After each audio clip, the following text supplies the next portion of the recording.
Hello నమస్తే, నా పేరు పంజ. మనం భాషా శిక్షణ చదువుతున్నాం. అందులోని భాషా కౌశలం కా వికాస్లో లాస్ట్ టాపిక్ మౌఖిక అభివ్యక్తి లేదా మౌఖిక రచన. అభివ్యక్తి అంటే మన మనసులో మాటని తెలియపరచడం.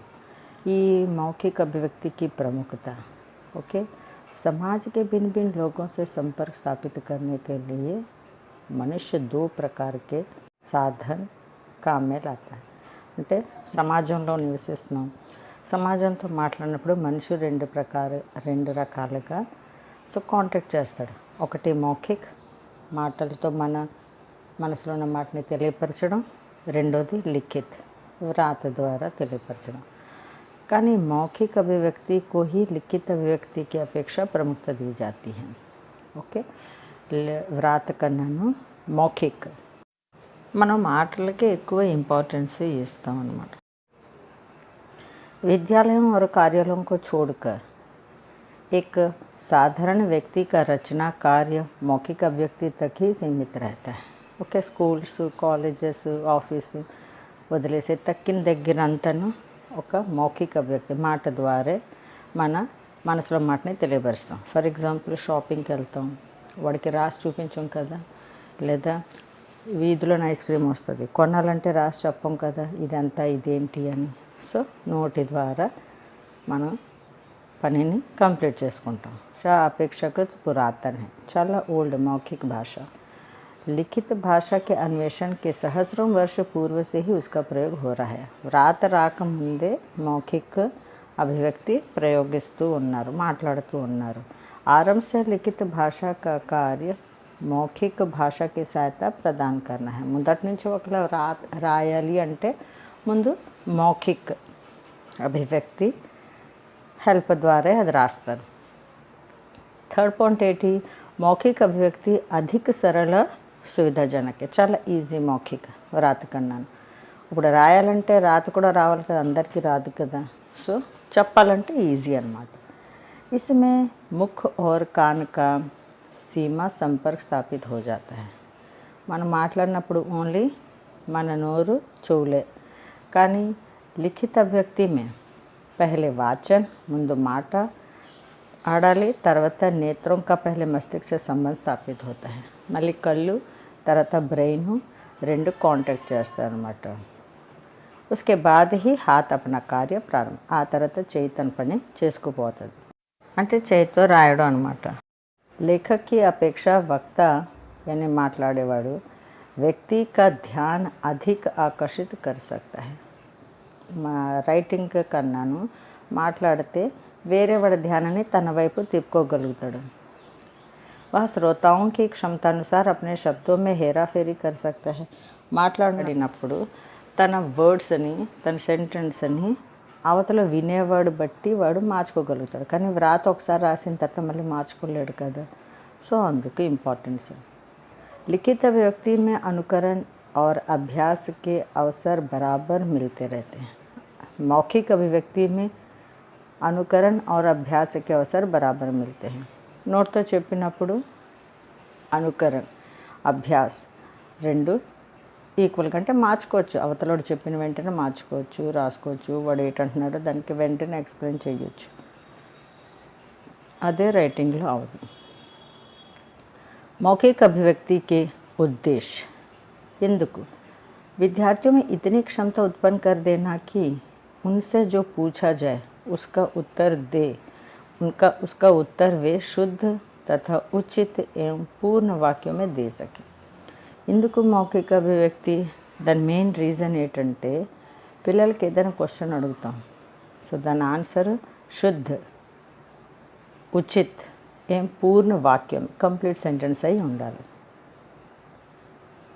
సెకండ్ ఏంటి?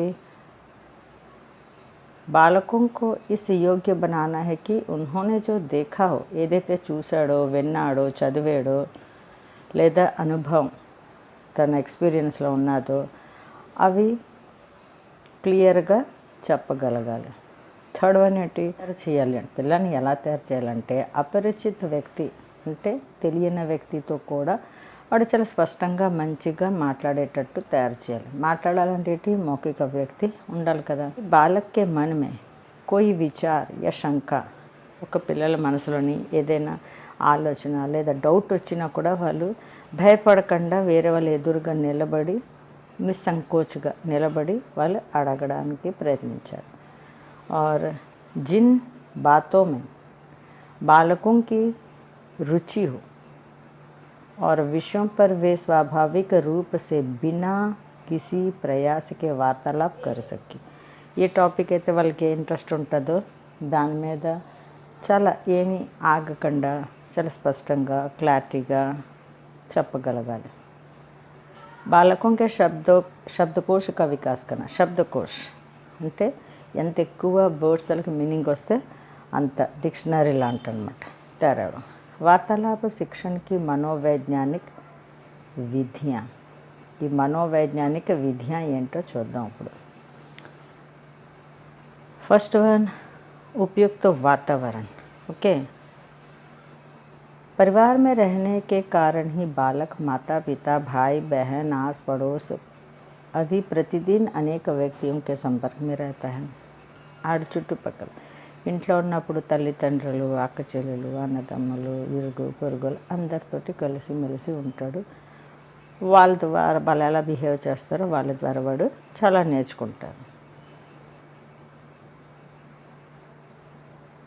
వాళ్ళందరి ద్వారా ఉంటుండడం వల్ల వాళ్ళు ఎటు మాట్లాడతాడో వాళ్ళ ద్వారా నేర్చుకుంటారు. కుछ न कुछ बोलना सीखते रहता है. ఏదో ఒకటి నేర్చుకుంటూ ఉంటాడు. ओके, कुछ समय के पश्चात हम देखते हैं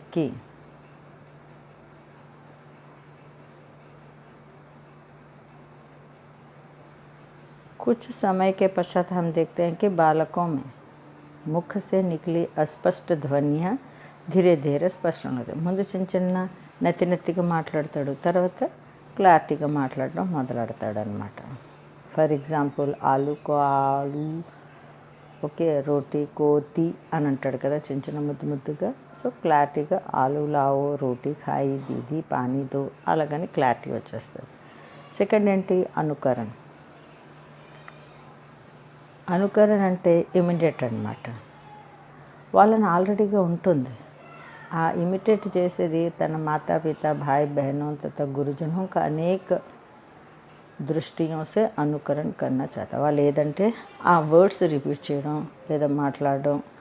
ఓకే, ఇంట్లోని పెద్దవాళ్ళు మాట్లాడుతుంటే మేరా కోట్ లావు అంటే వాడు కూడా అలాగా నెత్తిగా ముందు చెప్తూ ఉంటాడు. తర్వాత క్లారిటీ అంటే ఇమిటేట్ ద్వారా కూడా వాడు నేర్చుకుంటాడు అనమాట. నెక్స్ట్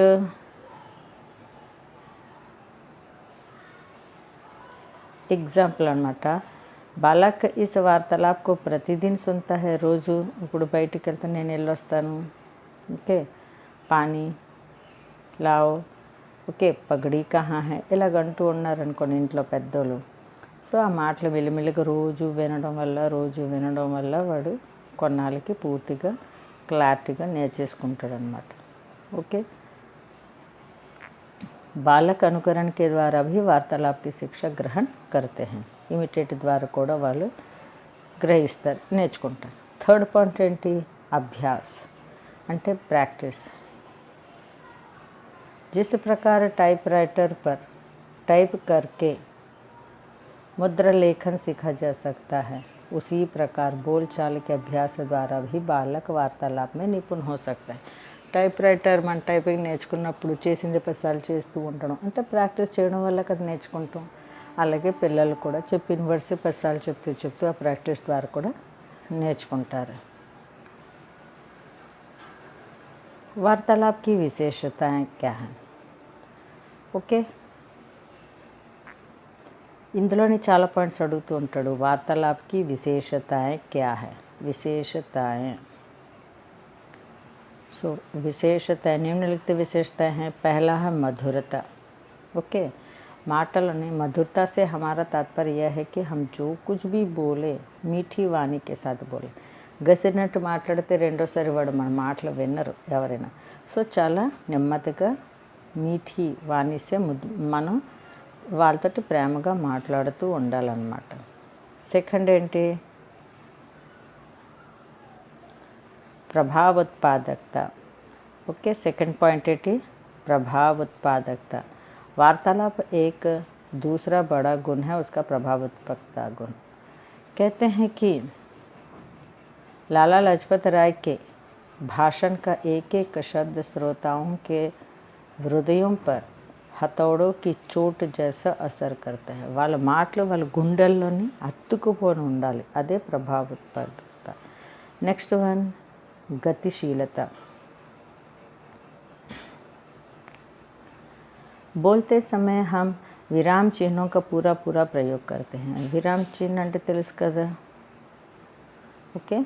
సో ఆ విరాम चिन्ह पंक्चुएशंस अनమాట, पूरा प्रयोग करते हैं। हम मालूम होना चाहिए कि कौन से स्थान पर हम विराम ले, कौन से स्थान पर हम धीमे स्वर में बोले, ఎక్కడ మనం గట్టిగా అనాలి, ఎక్కడ స్లోగా అనాలి, ఎక్కడ క్వశ్చన్ అనాలి, దానికి గతిశీలత। సెంటెన్స్ చెప్పినప్పుడు గతిశీలత ఉండాలి, ओके। स्वाभाविकता, हमारी बोलचाल में स्वाभाविकता टपकनी चाहिए। सुनने वाले को ऐसा प्रतीत होना चाहिए कि हमारी बातचीत में बनावटीपन नहीं है, ओके। जिसकी बोलचाल में बनावट होती है उसका लोग निंदा करते हैं। అంటే నటించినట్టు మాట్లాడకూడదు, రియాలిటీగా మాట్లాడాలి, అదే స్వాభావికత। సో నెక్స్ట్ వన్ హావభావయుక్త హోనా। మన మాటల్లోని హావభావాలు, ఓకే। అంటే హావభావం ఎలాగ ఉండాలి అంటే, किसी की मृत्यु पर यदि हम संवेदना प्रकट करने जाते हैं और हमारी बातचीत में करुणा और दुख की झलक मिलनी चाहिए। ఏదైనా సాడ్ న్యూస్ ఉంటే మన మాటల్లోని మన ఫేస్లో కూడా సాడ్గా కనిపించేసి చెప్పేటట్టు ఉండాలి, ఓకే। సో నవ్వుతూ చెప్పే ఒక సాడ్ న్యూస్ నవ్వుతూ చెప్పలేం కదా, సో అదే హావభావ్ ద్వారా చెప్పండి।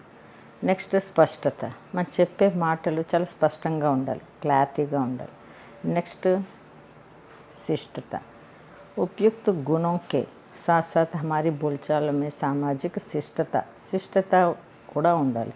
ఏంటి, छोटों के साथ कैसे बातचीत की जाए, చిన్నపిల్లలతో ఎలా మాట్లాడాలి, పెద్దలతో ఎలా మాట్లాడాలి, ఓకే। చదువుకున్న వాళ్ళతో ఎలా మాట్లాడాలి, విద్వానోं के साथ బాగా చదువుకున్న వాళ్ళతో ఎలా మాట్లాడాలి, ఆ శిష్టత ఉండాలన్నమాట। నెక్స్ట్ शुद्धता।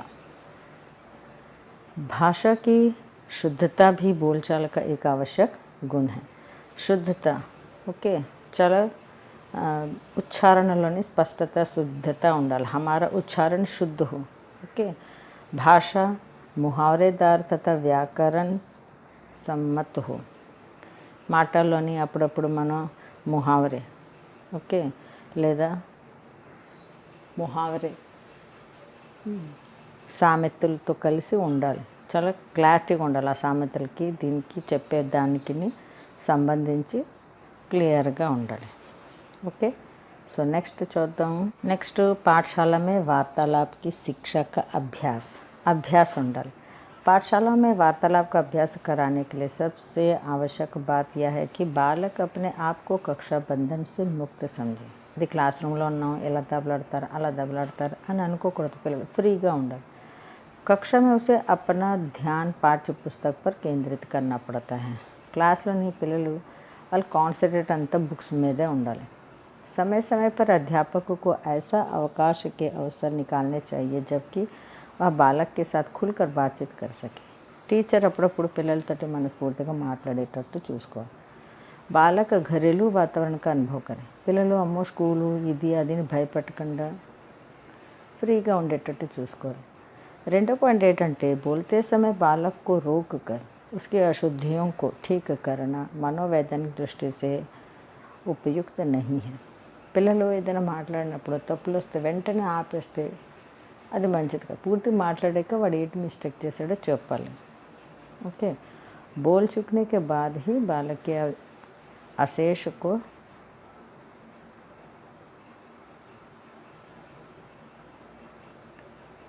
बालक की अशुद्धि ఇక్కడ, ओके, अशुद्धि को दूर की जाए। अशुद्धि की दूर की जाए। बालक उचित प्रवाह तथा गति के साथ बोल सके। ఓకే, అభ్యాసకే సాధన్ ఏంటి సాధన్ ఎలాగ నేర్చుకోవాలి। मौखिक रचना या वार्तालाप का अभ्यास कराने के निम्नलिखित साधनों का प्रयोग कर सकते हैं। ये अलग प्रैक्टिस फस्ट चित्रों का प्रयोग करके పిక్చర్స్ చూపించేసి దాని గురించి చెప్పమనడం, కహానీ రచన కథలు చెప్పి దాని గురించి చెప్పమనడం, అభినయ్ తథా నాటకీకరణ అభినయ్ యాక్టింగ్ ద్వారా నాటకాలు చేసి ఈ విషయంలో రవీంద్రనాథ్ ఠాగూర్ ఏమన్నారంటే शरीर का धर्म है अपने आप को अभिव्यक्ति करना, अपने आप को अभिव्यक्त करना। మన మటుకు మనం ఎలాగ మన మనసులో మటుని తెలియపరుస్తాం, టాంగో ద్వారా అంటే కాళ్ళు ద్వారా, హాతం ద్వారా, చేతుల ద్వారా, వాణికే ద్వారా। ఓకే, ఆ లైన్ ఎవరు చెప్పారు అంటే రవీంద్రనాథ్ ఠాగూర్। నెక్స్ట్ వాద వివాద ప్రతియోగిత ద్వారా, ఓకే డిబేట్ ద్వారా।